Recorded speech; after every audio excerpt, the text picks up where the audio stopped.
السلام علیکم ورحمۃ اللہ وبرکاتہ۔ نحمدہ ونصلی ونسلم علی رسولہ الکریم وعلی آلہ واصحابہ اجمعین، اما بعد۔ درس سیرت کا 9واں دن ہے۔ غزوہ بدر کے تعلق سے آج ہم کو یہ درس سننا ہے۔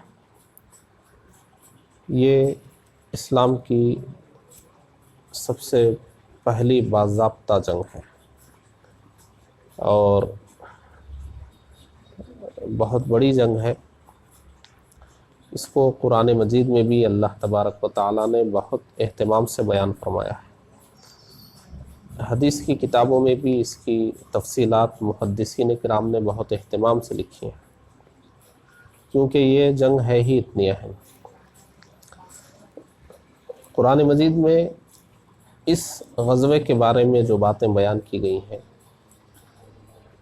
وہ یہ ہے کہ مشرکین تعداد اور قوت میں بہت زیادہ تھے، مسلمان کم تھے، لیکن اللہ نے ان کی مدد فرمائی اور ان کی تسلی کے لیے، مسلمانوں کی تسلی اور ان کے اطمینان کے لیے، ان کی ثابت قدمی کے لیے، ان کی حوصلہ افزائی کے لیے اللہ تبارک و تعالیٰ نے فرشتوں کو بھی نازل فرمایا ہے۔ اور مشرکین کے لیے یہ دن ذلت کا دن تھا، اور یہ دن حق اور باطل کے واضح ہو جانے کا دن تھا۔ اور پھر اس میں یہ بھی بیان کیا گیا کہ مشرک میدان بدر میں کہاں کھڑے تھے، مسلمان کہاں کھڑے تھے۔ یہ پوری چیزیں قرآن مجید میں اس غزوے کے تعلق سے آئی ہیں۔ حدیث شریف میں تو بہت تفصیلات آئی ہیں۔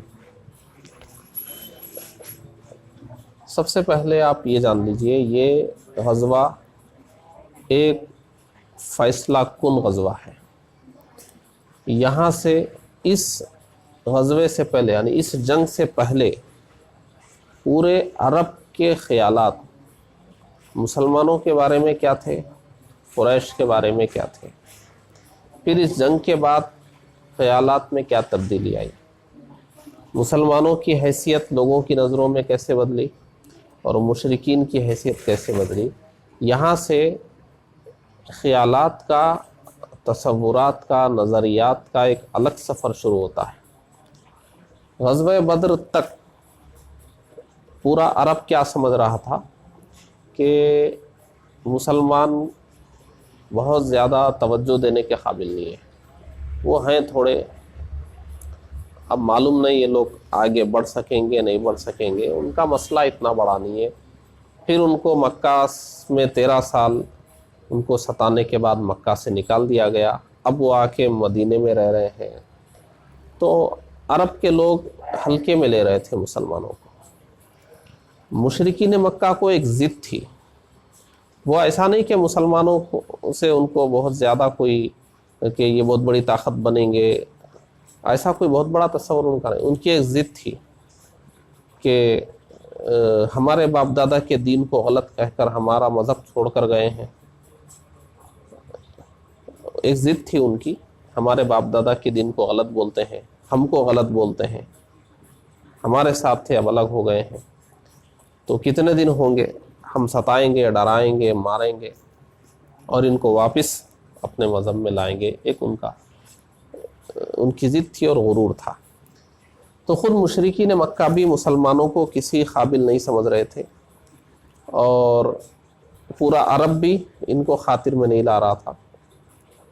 مشرکین کو ذرا یہ تھا کہ مکہ سے گئے تو مدینے میں یہ ذرا مضبوط ہو رہے ہیں اور ہمارے تجارتی راستوں کو روک رہے ہیں، لیکن ان کے ذہن میں کیا تھا، ان کا بہت ہو رہا ہے مسلمانوں کا، ایک بار قدم اٹھائیں گے تو پھر فیصلہ کر دیں گے، کوئی بڑا مسئلہ ان کا نہیں ہے، جب سارے مل کے نکل جائیں گے ان کا قصہ ختم کر کے ہی چھوڑیں گے۔ تو بس ایسا تھا ان کے ذہنوں میں۔ لیکن غزوہ بدر کے بعد لوگوں کا یہ خیال ختم ہو گیا کہ نہیں، مسلمان بھی ایک طاقت بن چکے ہیں، اتنی طاقت بن چکے ہیں کہ وہ قریش کو شکست دے سکتے ہیں۔ وہ قریش جن کا پورے عرب میں سکہ چلتا ہے، وہ قریش جن کے تعلق سے پورا عرب یہ سمجھتا ہے کہ یہ لوگ خانہ کعبہ کو چلانے والے ہیں، کعبے کے متولی ہیں، باعظمت لوگ ہیں، اور مذہبی اعتبار سے، سیاسی اعتبار سے، کیونکہ ان کا ایک نظام بھی تھا قریش کا، ہر اعتبار سے ان کو بہت اہمیت دیتے تھے، تو ان کے ذہنوں میں نہیں تھا کہ قریش ہار جائیں گے اور یہ کل کے مسلمان ان سے جیت جائیں گے، ان کے ذہنوں میں دور دور تک یہ نہیں تھا۔ لیکن غزوہ بدر میں جب مسلمانوں کی فتح ہوئی تو ہر شخص یہ سوچنے پر مجبور ہو گیا کہ کیا مسلمان واقعی کوئی ایسی جماعت ہیں جن کے ساتھ کوئی غیبی طاقت ہے؟ کیا یہ جو نبی دعویٰ کر رہے ہیں کیا واقعتاً نبی تو نہیں ہے؟ کیا واقعتاً اللہ کی مدد اور نصرت تو نہیں ہے ان کے ساتھ؟ ان کا معاملہ تو کچھ ہے، یہ سوچنے لگ گئے تھے لوگ۔ تو غزوہ بدر سے اسلام کی شان و شوکت ظاہر ہونا شروع ہو گئی، مسلمان ایک شمار میں آنے لگے عرب کے اندر، اور اس سے مسلمانوں کی ایسی شہرت ہوئی کہ پورے عرب میں مسلمانوں کے تعلق سے ہی باتیں چلتی تھیں۔ اس وقت کا گرم موضوع تھا بالکل غزوہ بدر کے بعد۔ تو اسلام چرچے میں آ گیا، مسلمان چرچے میں آ گئے، اور لوگ سنجیدگی سے سوچنے لگے اسلام کے بارے میں۔ پہلے ہلکے میں لے رہے تھے، وہ ایک نبی ہونے کا دعویٰ کر رہے ہیں، وہ کچھ لوگ ایسا چل رہا ہے مکہ شہر میں، ان کو ایسا ستایا گیا، وہ ادھر چلے گئے ادھر چلے گئے، کوئی دلچسپی نہیں لے رہا۔ لیکن یہاں سے اب سوچنے لگ گئے کہ قریش کو جو لوگ شکست دے دیں، ہم سب تو قریش کے تابع ہیں، تو جو قریش کو شکست دے رہا ہے تو پھر اس کے تعلق سے سوچنا پڑے گا، تو ٹکر کی بات ہو گئی نا۔ تو غزوہ بدر سے بالکل اسلام اور مسلمانوں کے تعلق سے عرب کے لوگوں کی سوچ بدل رہی ہے، یہاں سے ایک الگ خیالات پیدا ہو رہے ہیں۔ اب دیکھیے، اب یہ اسباب و علل پر ہم بات کرتے ہیں۔ اسباب و علل کل کے درس میں بھی ہم نے بتا دیا تھا کہ غزوہ بدر کی نوبت آئی کیوں۔ تو وہی ہے کہ مسلمان مکہ چھوڑ کر آ گئے مدینہ منورہ، تو بھی یہ لوگ مسلمانوں کو ستاتے تھے، اور وہ ان کے جانوروں کو بھی لوٹ کر لے جاتے تھے، اور مدینے والوں کو خطوط لکھتے تھے کہ وہاں سے ان کو بھگا دو۔ ظلم بند نہیں ہوا تھا ان کا، تو مسلمانوں نے ان کے ساتھ، تاکہ ان کی عقل ٹھکانے آ جائے، وہ ظلم سے باز آ جائیں، اپنی جگہ اپنی زندگی جی لیں، مسلمانوں کا پیچھا چھوڑ دیں، اس کے لیے ان کے قافلوں کا راستہ روکا جا رہا تھا تاکہ ان کو تنبیہ ہو جائے۔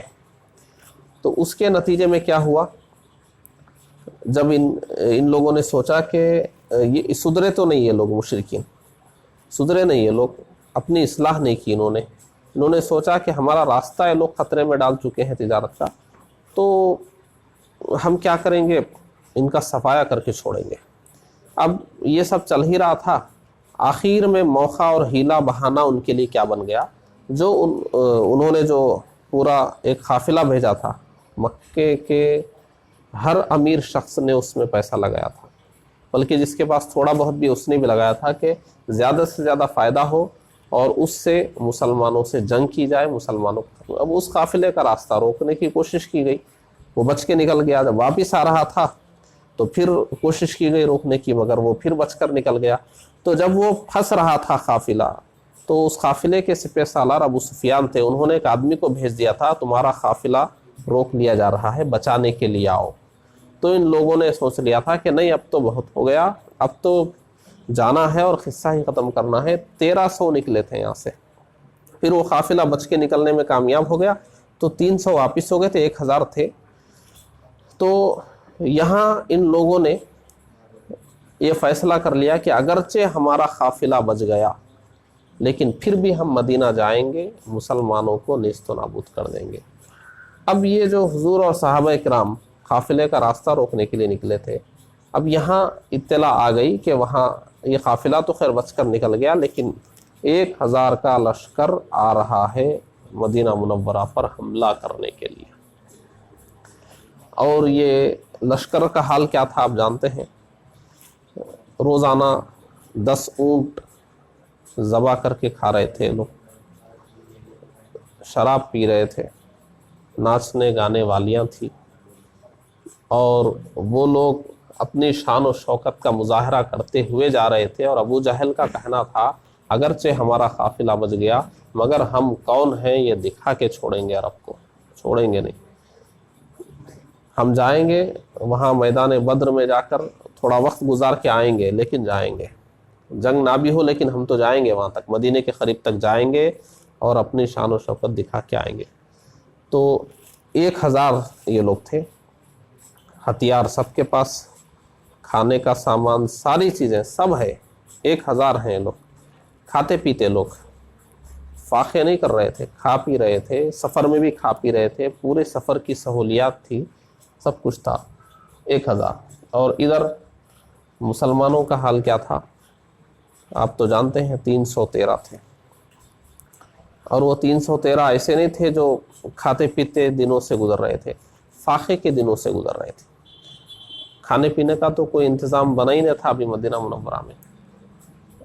وہ مکہ مکرمہ میں ظلم سہتے سہتے وہ چھوڑ کر آئے تھے کسی طرح مدینہ منورہ میں، سب خوشحال بھی نہیں ہوئے تھے، 2 وقت کا کھانا بھی ہر ایک کو میسر نہیں تھا، جسمانی اعتبار سے کمزور تھے، چہروں سے ان کی کمزوری ظاہر ہو رہی تھی، دبلے پتلے لاغر ہو گئے تھے، اور سب کے پاس سواریاں بھی نہیں، ایک اونٹ پر باری باری لوگ سوار ہو کے جا رہے ہیں، ہتھیار سب کے پاس نہیں ہے، اور ہیں بھی کتنے، 313، یہاں 1000 ہے، تو ایک آدمی کا 3 سے مقابلہ ہے، اور وہ بھی ایک کمزور آدمی کا 3 طاقتور لوگوں سے مقابلہ ہے، ایک بغیر ہتھیار والے کا 3 ہتھیار والوں سے مقابلہ ہے۔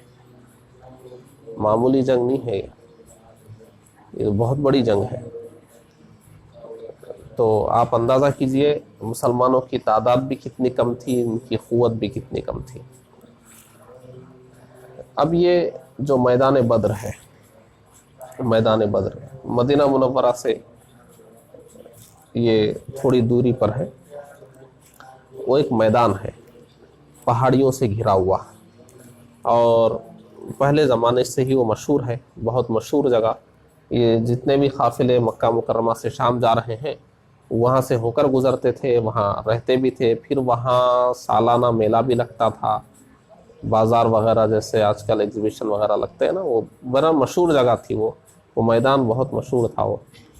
تو یہ لوگ بھی میدان بدر ہی آ رہے تھے، اور یہاں سے صحابہ کرام کو بھی جنگ کے لیے میدان بدر ہی میں آنا تھا، وہ لوگ ویسے ہی قافلے کے تعاقب کے لیے آ چکے تھے۔ اب یہاں پر حالات بدل گئے، پہلے تو نکلے تھے قافلے کا راستہ روکنے کے لیے، اب پورا ایک لشکر آ رہا ہے۔ حضور اکرم صلی اللہ علیہ وآلہ وسلم نے، انصار اور مہاجرین دونوں قسم کے صحابہ ہیں، ان کو حضور نے خطاب فرمایا اور لوگوں سے مشورہ طلب فرمایا۔ مہاجرین نے جانثاری کی بات کی، لیکن حضور انصار کا خیال لینا چاہتے تھے، کیونکہ جو انصار تھے مدینے کے لوگ، اب یہ دیکھیے یہ مکہ والے ہو گئے نا، یہ مشرکین مکہ والے، اور ان کو جھگڑا کس سے ہے؟ یہی مکہ سے جانے والوں سے نا، کہ جو ہمارے پاس سے گئے ان کو واپس کر دو، مدینے والوں سے ان کو جھگڑا نہیں ہے۔ اب یہ مہاجرین ہی ہیں مکہ والے، انصار تو ہے نہیں، تو یہ مکہ والوں کی جنگ ہوئی نا۔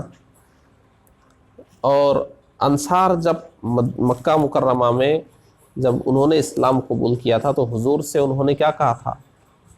آپ اور مسلمان جب تک مدینے میں رہیں گے ہم آپ کی حفاظت کریں گے۔ یہ تو مدینے کے باہر تھے نا، اور وہ ذمہ داری کیا تھی؟ مدینے میں رہیں گے تب حفاظت کریں گے۔ یہ کچھ چیزیں تھیں، لیکن انصار مسلمان ہو گئے تھے، اب ان کے ذہنوں میں یہ سب نہیں تھا کہ وہ ہم کیا وعدہ کیے تھے، مدینے میں رہیں گے تو حفاظت کریں گے، یہ مکہ والے ہیں ہم مدینہ والے ہیں، یہ سب ان کے ذہنوں میں نہیں تھا۔ انہوں نے کلمہ پڑھتے وقت ہی کہا تھا کہ ہم یہ جو کلمہ پڑھ رہے ہیں گویا اپنی گردن کٹانے کی بات کر رہے ہیں۔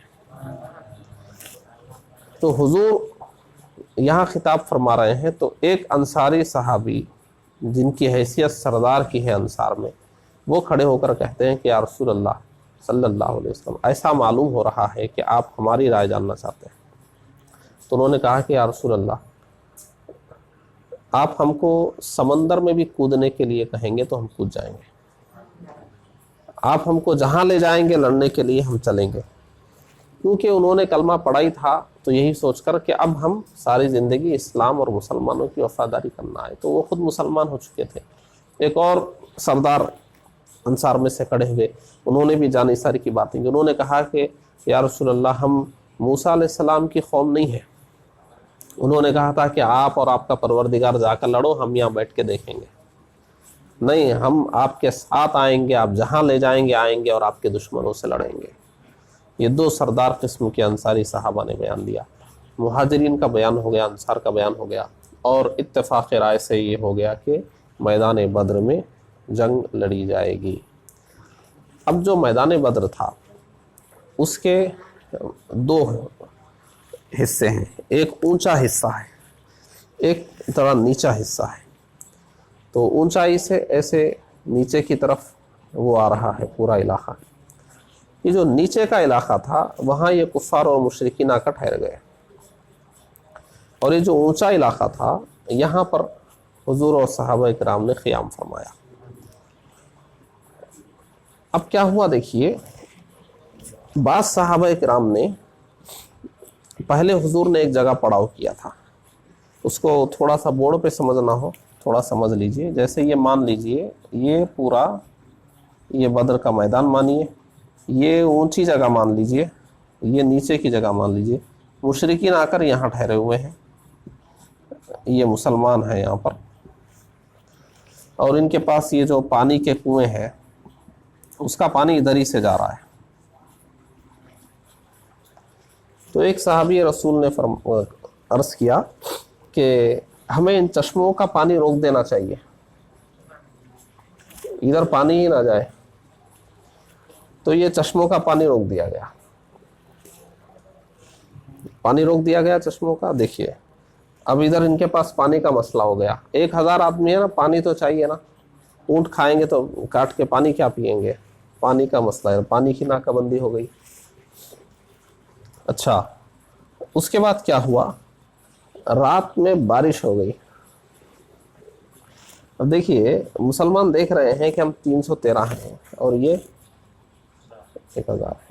اب کوئی گنے تو نہیں تھے نا 1000 ایک کر کے, لیکن حضرت علی رضی اللہ عنہ نے ان لوگوں سے پوچھ لیا تھا کہ روزانہ کتنے اونٹ کاٹتے ہو, تو انہیں 10 کاٹتے ہیں, مطلب 1000 ہے. اچھا, اور اس کے بعد دیکھیے اب یہ اونچی جگہ ہے, تو یہاں پہلے تو جب صحابہ آئے تو اتنے سارے دکھ رہے ہیں. ظاہر سی بات ہے, دیکھیے انسان ہے, بشری تقاضے ہیں, اپنے سے 3 گنا بڑی فوج ہے. ظاہر سی بات ہے بشری تقاضوں کے مطابق کچھ نہ کچھ خوف طاری ہوگا. جوش جہاد میں سب مست ہیں کہ جان دینا ہی ہے کلمہ پڑھے ہیں تو, لیکن جو بشری تقاضے ہیں جو تھوڑا سا محسوس ہوتا ہے, جو قرآن مجید میں بھی اللہ تبارک و تعالیٰ ارشاد فرمائے, تو اللہ نے ان کی تسلی کے سامان بھی فرمائے کہ مسلمانوں کو بھی یہ محسوس ہو کہ ہمارے ساتھ غیبی طاقت ہے. تو رات میں کیا ہوا, بارش ہو گئی.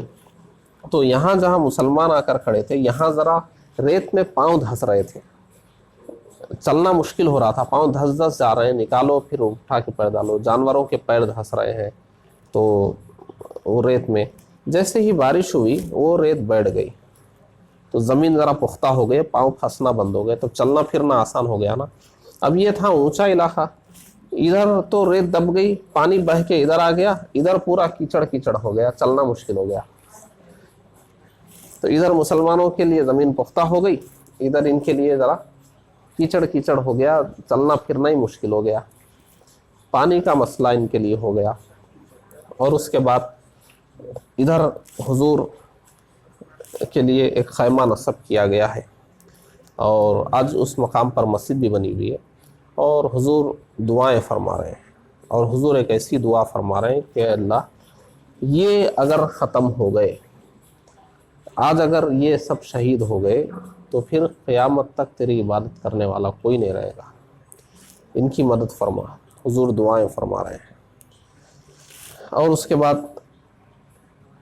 کبھی حضور صحابہ کے درمیان تشریف لا رہے ہیں اور لکیریں کھینچ کھینچ کر بھی بتا رہے ہیں, یا ابو جہل مرے گا, یا عتبہ مرے گا, یا شیبہ مرے گا. اب صحابہ کرام کو کتنی تسلی ہو رہی, ہمارے نبی گڑ گڑا کر دعائیں فرما رہے ہیں. اور اللہ کی رحمت ایسی آ رہی ہے کہ جو کام ہو رہا ہے مسلمانوں کے فیور میں ہی ہو رہا ہے۔ پھر حضور بتا رہے ہیں یہ مرے گا، یہ مرے گا، یہ مرے گا۔ پھر آیت نازل ہو رہی کہ فرشتے بھی آ رہے ہیں، فرشتے آ رہے ہیں، بارش ہو رہی ہے، حضور اتنی دعائیں فرما رہے ہیں، اور ادھر حضور لکیر کھینچ کھینچ کر بتا رہے ہیں، اطمینان ہے بالکل۔ اب جب صحابہ کی صف بنی ہوئی ہے جنگ کے لیے، اب ادھر ان میں کیا حال ہے آپ جانتے ہیں؟ اب یہ مشرکین بھی صف بنا کر، اب ان میں کے جو دانشور لوگ تھے وہ ذرا دیکھنے کے لیے آئے کہ ذرا دیکھیں ان لوگوں کا حال کیا ہے۔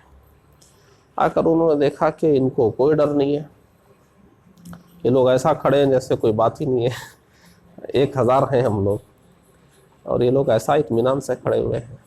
تو ان میں سے جا کر اس نے کہا کہ ایسا ہے، مطلب ہے آپ لوگوں کو یہی ہے نا کہ وہ آپ کے سردار کو مارا تھا ان لوگوں نے، ان کا خون بہا وغیرہ کیا ہے، صلح تصفیہ کر لیں گے، جنگ ختم کرو۔ تو ابو جہل کو بہت ضد تھی لڑنے کی، تو اس نے بزدلی کے تانے دیے، تم بزدل ہو، یہ ہو، وہ ہو۔ پھر وہ جو شخص مارا گیا تھا ان کے بھائی کو ابو جہل نے بلایا کہ دیکھو تمہارے بھائی کا بدلہ لینے کے لیے سب کھڑے اور یہ صلح کی بات کر رہے ہیں۔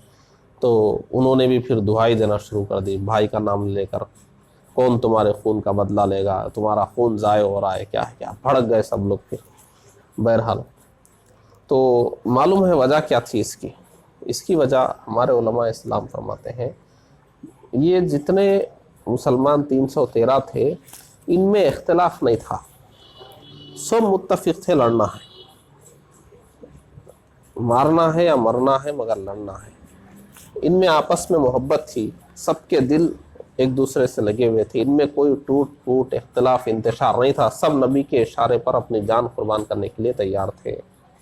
اور ادھر ایک سردار کی رائے ہے لڑنا چاہیے، دوسرا بول رہا ہے نہیں لڑنا چاہیے، ایک بول رہا ہے کہ نہیں لڑنا چاہیے مگر یہ ابو جہل نہیں مان رہا ہے، وہ قبیلہ کہہ رہا ہے کہ بھائی کیوں خامخواہ کی جنگ کر رہے ہیں، ہو گیا نا ہمارا قافلہ تو بچ کے گیا، اب لڑنے سے کیا فائدہ ہے، کوئی تو مرے گا نا بھائی، 300 ہیں تو 300 سارے ویسے ہی مر جائیں گے کیا، کسی کو تو ماریں گے۔ ایک قبیلہ لڑنا چاہ رہا ہے، ایک قبیلہ نہیں لڑنا چاہ رہا ہے، ابو جہل کی ضد ہے لڑنا ہے، اور ایک سردار۔ اچھا بعض لوگوں کو ایسا محسوس ہو رہا ہے کہ کوئی چیز ہمارے فیور میں نہیں ہو رہی ہے، کیچڑ بھی ہو گیا ہے، پانی بھی بند ہو رہا ہے، اور ہمارے پاس اس طرح ٹوٹ پھوٹ ہو رہی ہے، تو بعض لوگوں کو اندرونی طور پہ ایسا لگ رہا ہے کہ کچھ غلط ہونے جا رہا ہے، بچانے کی کوشش کرنا چاہیے۔ تو ان میں ایک تو اتحاد نہیں ہے، تعداد زیادہ ہے مگر اتحاد نہیں ہے، اختلاف، ٹوٹ پھوٹ، کوئی لڑنا چاہ رہا ہے کوئی نہیں لڑنا چاہ رہا ہے، ایک چیز ہو گئی، ایک طاقت ہو گئی۔ ظاہری طور پہ تو ان کی طاقت زیادہ تھی لیکن باطنی چیزوں پہ غور کیجیے۔ دوسری چیز، یہاں جتنے مسلمان کھڑے ہیں ان کے ذہن میں، یہ مدینے سے آئے تھے نا، ان کا ذہن مدینے کی طرف نہیں تھا، واپس جانا ہے، یا ہماری بیویاں ہیں، یا ہمارے بچے ہیں، یا ہمارا باغ ہے، یا جا کر ہم کو جینا ہے، بوڑھے ہونا ہے، ارمان، خواہشات، یہ سب کچھ نہیں تھا، یہ لوگ ٹھہرے تھے مرنا ہی ہے۔ اور ان کے ذہن میں واپس جانا ہے، بیوی یاد آ رہی ہے، بچے ہیں، وہ کاروبار کے پیسے لگائے ادھر کیا ہوا نہیں معلوم، پوری خواہشات، ارمان، آرزو سب دماغوں میں بھرے ہوئے ہیں۔ اب دیکھیے یہ لوگ جینے کی آرزو لے کے ٹھہرے ہوئے ہیں کہ ہم کو زندہ جانا ہے، یہاں سے جان بچا کے جانا ہے، جینے کی آرزو ہے، اور یہ لوگ بس مارنا ہے یا مرنا ہے۔ تو جو آدمی مرنے کے ارادے سے لڑ رہا ہو، جینے کی آرزو رکھنے والا اس سے نہیں لڑ سکتا۔ آدمی کی طاقت بڑھ جاتی ہے جب آدمی سوچ لے نا مرنا ہی ہے، تو معلوم ہے بیمار بھی ہے تو اٹھ کے کھڑے ہو کے وار کر دے گا، اور جس کو جینے کی آرزو ویسے ڈرا ہوا رہے گا، ایسے بچاؤ، ادھر کرو ادھر کرو، وہاں نہیں گھسنا، وہاں پہ جنگ ہو رہی، ادھر نہیں گھسنا ہے، اچھا وہ خطرناک ہے، یہ خطرناک ہے۔ لیکن یہ جن کو مرنا ہے وہ سب کیا دیکھتے ہیں، ارے مرنا ہی ہے، مریں گے تو شہادت، واپس چلے گئے تو بہت بڑا درجہ ہے۔ پھر کبھی شہادت کا موقع ملے گا. تو ان میں سے بعض سرداروں نے یہی کہا کہ وہ لوگ موت پر سوار ہو کے آئے ہیں، موت کے اوپر سوار ہو کے آئے ہیں، ان کو کوئی ڈر نہیں ہے موت کا، اور ہمارا آدمی موت سے ڈر رہا ہے. لیکن بہرحال ان کو ضد تھی. اچھا پھر دیکھیے یہ یہ جگہ ایسی تھی کہ یہاں کون تھے جانتے ہیں؟ مکہ کے سارے اہم لوگ پورے یہاں جمع تھے.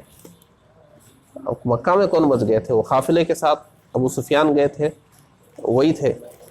ابو جہل، عتبہ، شیبہ، ولید، عقبہ ابن ابو معیط، ابو المختری، کون جتنے بڑے بڑے لوگ ہیں وہ پورے یہی ہیں. یعنی یہ ختم، آدھا مسئلہ ختم.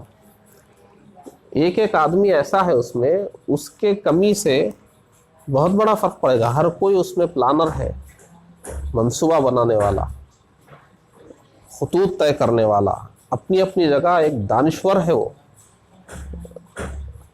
ابو جہل جیسا آدمی ہے وہاں پر. معلوم ہے ابو جہل، یہ ساری کاروائیاں ابو جہل کا بہت بڑا ہاتھ میں مسلمانوں کے بائیکاٹ میں، ساری چیزوں میں. تو گویا ایک روایت ہے اس میں یہ ہے کہ حضرت علی مرتضیٰ رضی اللہ عنہ نے ایک شخص سے پوچھا کہ فوج میں کون کون ہے مکہ کے؟ تو اس نے کہا کہ ابو جہل ہے، عتبہ ہے، شیبہ ہے، ولید ہے، فلاں فلاں فلاں. تو کہا گیا کہ مکہ کے جتنے مشرکین کے جگر کے ٹکڑے، اہم لوگ جتنے بھی ہیں وہ سب یہاں جمع ہو گئے. اس کو آپ یوں سمجھیے کہ اب یہ شہر محبوب نگر ہے، یہاں مسلمانوں کے جتنے بڑے بڑے مین لوگ ہیں، ذی اثر لوگ، پیسے والے لوگ، پڑھے لکھے بڑے بڑے عہدیدار لوگ، ہر قسم کے سارے لوگ ایک ساتھ ختم ہو جائیں گے تو کیا ہوگا؟ مسلمان کدھر جائیں گے؟ پھر ویسا آدمی تیار کرنے میں کتنا وقت لگے گا؟ پھر کب نوجوان بڑے ہوں گے اس مقام تک پہنچیں گے؟ بہت فرق پڑے گا نا کہ سارے صف اول کے لوگ ختم ہو جائیں گے تو پھر پیچھے کے صف والوں کو کتنا وقت لگے گا صف اول میں آنے میں؟ تو یہاں وہی حال ہے مشرکین کا کہ پورے مکہ کے بڑے بڑے سردار ہیں. اب یہ دیکھیے یہ حال ہے.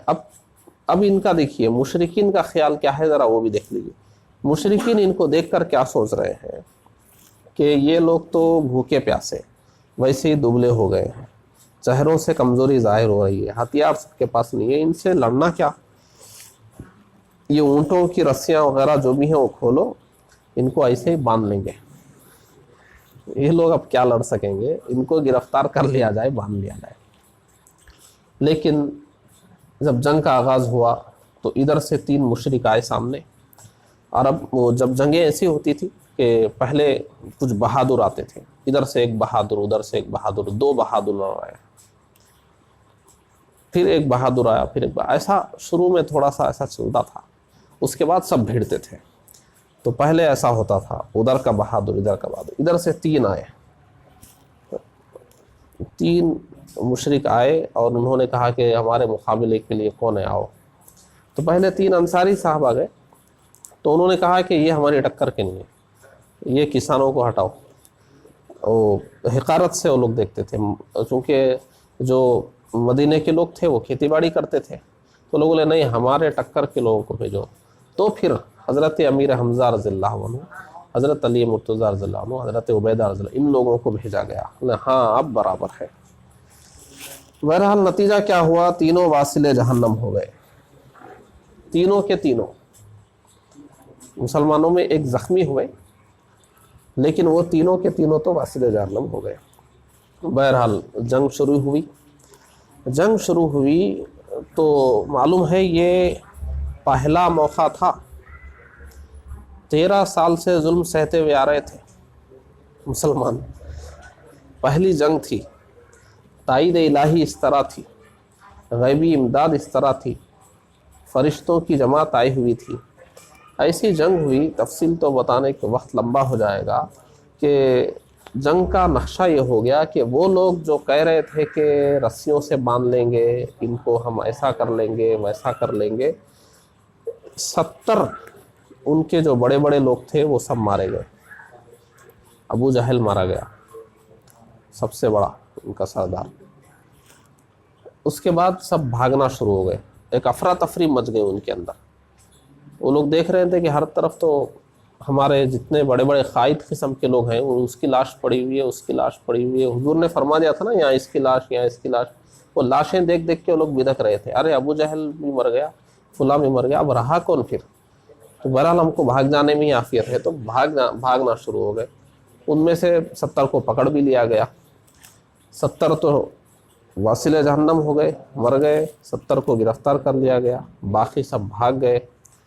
اور یہ جو بھاگ کر چلے گئے، معلوم ہے یہ جو مکہ کے وہ لوگ جو ایک آدمی کا قتل وہ برداشت نہیں کر کے 1000 آئے تھے کہ ہمارے ایک سردار کو ان لوگوں نے مار دیا، ایک سردار کا بدلہ لینے کے لیے آئے تھے، 70 مر گئے۔ تو ایک پر اگر اتنی بڑی جنگ کھڑی ہو سکتی ہے تو یہاں تو 70 گئے، تو اندازہ کیجئے کتنی ذلت تھی ان کی اس کے اندر۔ پورے مکہ میں جہاں خبر گئی کہ قریش کے 70 سردار مارے گئے ہیں، ہر کوئی دانتوں میں انگلیاں دبا کر رہ گیا کہ یہ کیا ہو گیا۔ یعنی وہ کیا سن رہے تھے 15 سال سے، مسلمانوں کو مار رہے ہیں، مسلمانوں کو ستا رہے ہیں، مگر یہ تو 100 سنار کی ایک لوہار کی ہو گیا، ایک ہی چند گھنٹوں میں سب کا قصہ ختم۔ بھائی صبر کر رہے تھے مسلمان، 15 سال صبر کیے، 15 سال میں وہ لوگ کچھ نہیں کر پائے۔ اور 15 سال تو ان کی کوشش تھی نا کہ حضور کو قتل کر دیں، ان کی کوشش تھی نا، لیکن یہاں دیکھیے چند گھنٹوں میں 70 سردار ان کے قتل ہو گئے مسلمانوں کے ہاتھوں سے۔ یہ قریش کی اتنی بڑی ذلت ہے کہ آج بھی اگر کوئی قریش کی شان و شوکت اس زمانے کی پڑے گا تو اسے احساس ہوگا کہ یہاں قریش کتنا ذلیل ہوئے تھے۔ پورے عرب میں ان کی ناک کٹ گئی تھی، اور لوگ سوچنا شروع کر دیے تھے کہ ہم لوگ ان کو حق پر سمجھ رہے تھے قریش کو، مگر ان کی ایسی شکست کہ ایک ہی مرتبہ میں 70 سردار مار دیے گئے، تو کیا یہ لوگ حق پر ہیں بھی یا نہیں؟ اور یہ مسلمانوں کا معاملہ کیا ہے؟ تو اسی لیے قرآن مجید میں ان کو ذلت کا دن کہا گیا۔ ان کے لیے گویا میدان محشر تھا، وہ میدان بدر کیا تھا، اور ان کے لیے قیامت صغریٰ تھی وہ۔ تو بہت بڑا دن تھا وہ، پورے عرب کا ایک تاریخی دن تھا۔ مسلمانوں کی ایک تاریخ شروع ہو رہی ہے، قریش کی ذلت کی ایک تاریخ شروع ہو رہی ہے۔ اور اس جنگ کی فضیلت بھی اتنی ہے کہ اس میں جو تھے، ساری زندگی ان کی قدر اتنی تھی مسلمانوں میں کہ ان بولتے تھے بدری صحابی ہیں، ان سے دعائیں کرواتے تھے، ان کو مجلس میں بٹھانا باعث خیر و برکت سمجھتے تھے۔ اللہ تبارک و تعالیٰ نے اور اللہ کے رسول صلی اللہ علیہ وسلم نے کیا فرمایا تھا کہ جتنے بدر میں تھے، اب آج کے بعد وہ کچھ بھی کریں، وہ ان کی مغفرت ہو گئی ہے۔ گویا اس میں بشارت ہے کہ وہ اب ایسا کچھ کریں گے ہی نہیں، گویا ان کی مغفرت کی ضمانت ہو گئی۔ تو ساری زندگی ان کی ایک اپنی شان تھی بدری صحابہ کی۔ آپ حدیث کی کتابیں پڑھیں گے، بدری صحابی کا نام آگا تو فوراً وہاں لکھا ہوتا ہے کہ یہ بدر میں شریک تھے، جنگ بدر میں۔ تو ان کی بہت اہمیت تھی، ایمان کی ثابت قدمی جو انہوں نے یہاں پر پیش کی، یہ مقام ایسا تھا۔ دیکھیے کوئی دوسری قوم ہوتی تو یہ پھسل جانے کا مقام تھا، یہ سب دیکھ کر ایک ایک ایک ایک ایک ایک نہیں بھائی بس بہت ظلم سہ لیے، اب ہم کو جینا ہے آگے۔ لیکن یہ مسلمان قوم تھی، اور مسلمانوں میں کون تھے؟ صف اول کے مسلمان صحابہ کرام تھے، وہ جان دینے کے لیے تیار تھے۔ مسلمانوں میں بھی شہید ہوئے، جنگ بدر میں بھی بعض صحابہ کرام شہید ہوئے، مگر اب دیکھیے کیا ہوا، میدان بدر ہو گیا، جنگ بھی ہو گئی، نتیجہ کیا ہوا؟ جو 70 مارے گئے، 70 گرفتار کیے گئے، جو مارے گئے ان کو ایک گڈھے میں ڈال دیا گیا بس۔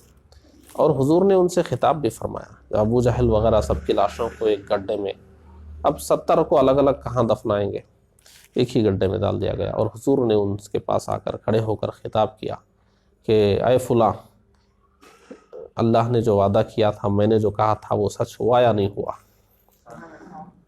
تو عمر فاروق رضی اللہ عنہ نے پوچھا کہ یا رسول اللہ، یہ لوگ تو مر گئے ہیں، ان کو سنائی بھی دے گا کیا؟ تو بولے تم سے اچھا سنائی دیتا ہے ان کو، ہاں جواب نہیں دے سکتے۔ تو اس کے بعد اب جو دیکھیے، اب یہاں پر اصل اسلام کا مظاہرہ ہوتا ہے۔ 70 جو گرفتار ہوئے وہ کون تھے؟ لڑنے ہی آئے تھے نا مسلمانوں سے، دشمنوں کی فوج میں سے ہی گرفتار ہوئے تھے نا، مگر ان کو عزت سے رکھا گیا۔ صحابہ کرام نے خود اچھا کھانا نہیں کھایا، اچھا کھانا ان کو کھلایا، ان کو کوئی تکلیف نہیں دی گئی۔ حضور نے ان کے بارے میں مشورہ فرمایا ان کا کیا کیا جائے۔ ابو بکر صدیق رضی اللہ عنہ نے فرمایا کہ ہمارے ہی لوگ ہیں، قریش ہی ہیں نا، وہی قبیلے ہیں، رشتہ داریاں سب ہیں، ہمارے ہی لوگ ہیں، چھوڑ دیا جائے۔ دیکھیے مسلمانوں کا دل دیکھیے آپ، 15 سال ستانے کے بعد بھی بول رہے ہیں ہمارے لوگ ہیں۔ 15 سال ابو بکر صدیق رضی اللہ عنہ، ایسا نہیں کہ ان کے اوپر ظلم نہیں ہوا۔ ایک مرتبہ تو ابو بکر صدیق رضی اللہ عنہ کو مکہ مکرمہ میں مشرکین نے اتنا مارا تھا، بے ہوش ہو گئے، اور انہوں نے سمجھا کہ ان کی موت واقع ہو گئی، چھوڑ کر چلے گئے تھے۔ بعد میں ہوش آیا تھا ابو بکر صدیق، ان کے ظلم سہتے سہتے یہ عالم ہو گیا تھا کہ مکہ مکرمہ چھوڑ کر جا رہے تھے۔ پھر کسی ایک کافر نے پناہ دی تھی کہ آپ جیسے شخص کا مکہ چھوڑ کر جانا اچھی بات نہیں، میں پناہ دیتا ہوں، آپ آئیے۔ اتنا ظلم سہا تھا ابو بکر صدیق رضی اللہ عنہ، مگر پھر بھی کیا کر رہے ہیں؟ ہمارے ہی لوگ ہیں۔ تو یہ مسلمانوں کا کردار ہے، لیکن ایسے مسلمانوں کی قدر نہیں ہوتی ہے۔ تو پھر عمر فاروق رضی اللہ عنہ جیسے مسلمان آتے ہیں ادھر سے، کہ انہوں نے کیا کہا حضور سے کہ یا رسول اللہ، یہ اسلام کے دشمن ہیں، مسلمانوں کے دشمن ہیں، آپ کے دشمن ہیں، ان کی گردنیں اڑا دی جائے، اور ہم میں سے جو جس کا رشتہ دار ہے اپنے رشتہ دار کی گردن اڑائے۔ میرا فلاں رشتہ دار مجھ کو دیا جائے، ان کا فلاں رشتہ دار ان کو دیا جائے، ان کا ان کو دیا جائے، اپنے جو رشتہ دار ہیں ہم خود ان کو ختم کریں۔ یہ اسلام کے دشمن ہیں، کچھ نہیں۔ لیکن ان کے بارے میں قتل کا فیصلہ نہیں ہوا، بلکہ فدیہ لے کر ان کو چھوڑ دیا گیا۔ جن کے پاس فدیہ نہیں تھا ان کے لیے بھی کوئی راستہ بنا کر چھوڑ دیا گیا۔ دیکھیے مسلمان، اگر یہ سیرت کا یہ پہلو دیکھیے، اگر اسلام کا مقصد کفار اور مشرکین کو قتل کرنا ہی ہوتا تو یہ 70 بھی قتل ہو جاتے، لیکن ان کو چھوڑ دیا گیا۔ اسلام انسانوں کو ختم کرنے نہیں آیا ہے، ان کے اندر سے جو انسانیت ختم ہو گئی ہے وہ انسانیت پیدا کرنے آیا ہے، انسان کو انسان بنانے کے لیے آیا ہے۔ لیکن جب کوئی انسان دوسرے انسانوں کے لیے خطرہ بن جائے اور وہ انسان بننا بھی نہ چاہے، جانور ہی بنا رہنا چاہے، تو پھر ایسے انسان کا تو کچھ نہ کچھ فیصلہ دوسرے انسانوں کی بقا کے لیے کرنا ہی پڑتا ہے، وہ کرنا ہی ہوتا ہے۔ تو یہ غزوہ بدر میں یہ نتیجہ نکلا۔ پھر بہرحال 70 تو سردار مارے گئے، اور وہ ایسے مارے گئے کہ کمر ٹوٹ گئی مکہ کے لوگوں کی۔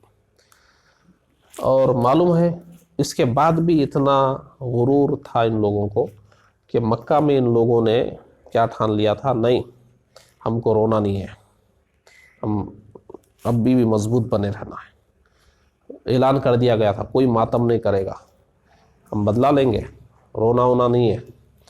تو معلوم ہے بہت دلچسپ بات، مکہ میں لوگ وہ چھپ چھپ کے رو لیتے تھے، اے بھائی ہمارے سردار مارے گئے، کیسے رونا برداشت کریں گے؟ جبکہ عرب میں ماحول کیا تھا، سردار اگر مر جائے تو خود بھی رونا ہے، پورے دوستوں کو بلانا ہے، عورتیں اپنی سہیلیوں کو بلانا ہے، جتنے زیادہ رونے والے ہو سکیں جمع کرنا ہے، دنیا کہے کہ فلاں سردار پر اتنے لوگ رونے والے تھے۔ اور وہ لوگ اپنی توہین سمجھتے تھے کہ کوئی مرے اس پر کوئی نہیں رویا تو ایک اس کے لیے ذلت کی بات ہوتی تھی۔ اب یہاں 70 سردار مارے گئے، کوئی نہیں روئے گا ان پہ، تو لوگوں کا سینہ ابل رہا تھا۔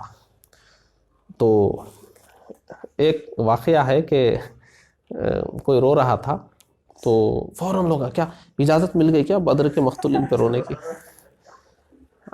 تو نہیں، وہ اونٹ گما، ارے اونٹ گم گیا تو یہاں 70 سردار چلے گئے، نہیں رو رہے۔ تو ایسا ماحول چل رہا تھا۔